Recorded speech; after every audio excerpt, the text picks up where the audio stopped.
a lot of times in my life, it's just me and God, and I tend to forget about that. And I think, oh, well, I have to make sure that this person's happy, and I have to make sure, and I forget sometimes that it's me and God, and it's between us.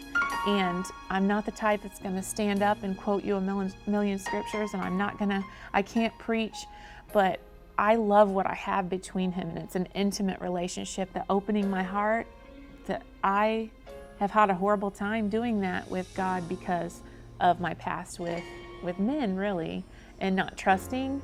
And so I always pray, dear Jesus, I know that I want to trust you. It's not that I don't want to, I don't know how, please show me.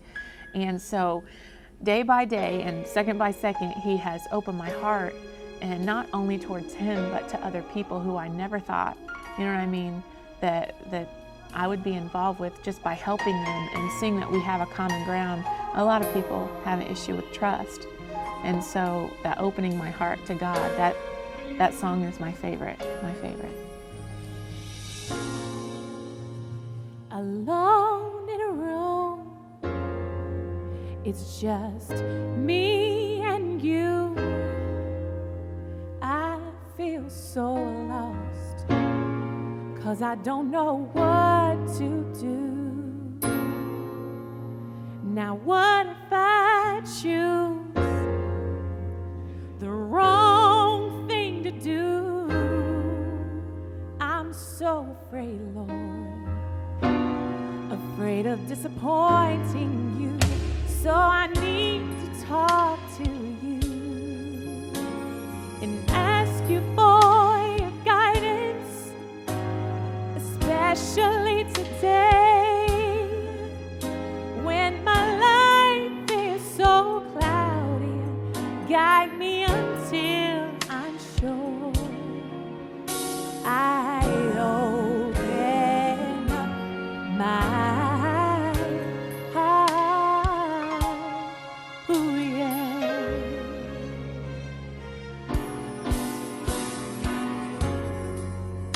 My hopes and dreams are fading fast. Oh, I'm all burned out. I don't think my strength's gonna last. So I'm crying out to you, Lord. I know that you're the only one who is able to pull me through.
just trust. Just try a little bit at first. All you got to do is give God a little bit. Open your heart to Him. Sit and listen to that song. Listen to the words, listen to the melody, and just ask God to open your heart. And I think that if you would do that, that your life will change dramatically.